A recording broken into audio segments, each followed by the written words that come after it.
Well, let's bring in James Dorsey, who's a Middle East analyst at the Rajaratnam School of International Studies. Welcome back to the programme, James. Now, the White House had promised an economic D-Day, but ultimately just issued a warning rather than sanctioning major foreign banks immediately.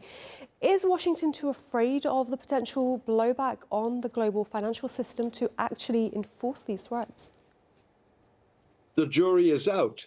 There have been sanctions against entities in multiple countries that do business with Iran, including Turkey, China, India, Qatar, Russia. But the enforcement of those sanctions has been very uneven. What Bessent is now promising is that it is going to be enforced and universal.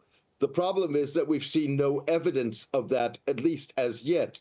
In the case of China, for example, Bessent was twice asked about China during his news conference yesterday, and only replied that that the measures were applicable to all countries without naming China by name. One reason for that is that Chinese President Xi Jinping is meeting U.S. President Donald Trump next month and does not want to be in a situation in which China takes retaliatory action, for example, with regard to critical minerals.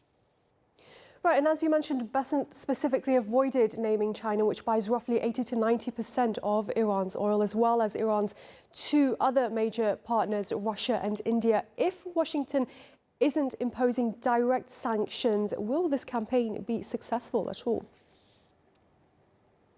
He's going to have to firmly enforce these actions, and we will have to see if he does so. I think with regard to China and oil, keep in mind a couple of things. One is China has significantly reduced its oil purchases, and particularly from Iran. Not so much because it was complying with U.S. wishes, but because it was contributing to avoidance of really steep oil price hikes on the global energy markets.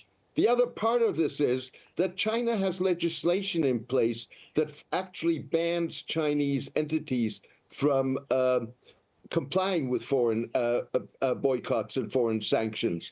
You had recently a release of jurisprudential cases by the Supreme Court in China, which included a ruling last year in a commercial dispute that banned the plaintiff, the defendant in this case, from complying with U.S. sanctions. Similarly, in May, the government blocked 5 teapot refineries, those are small, independently owned Chinese refineries, from complying with sanctions after they were designated by the U.S. Treasury. Well, meanwhile, Pakistan and Oman are actively engaging in diplomacy to end this war. Could Washington's new economic pressures undermine the ongoing efforts to broker a settlement? Well, first of all, Pakistan is, of course, a country that could be targeted by the U.S. sanctions. It has a 900+ kilometer long border with Pakistan and does trade with Iran. That's on the one hand. On the other hand, essentially, the United States is trying to cut Iran totally and absolutely off from the international globe or the global financial system.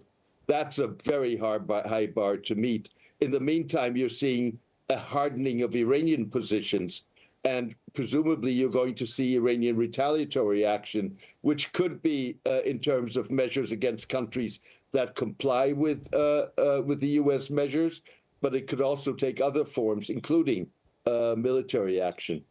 James, great to have your analysis. James Dorsey from the Rajaratnam School of International Studies. Thank you. Always a pleasure to be with you. Thank you.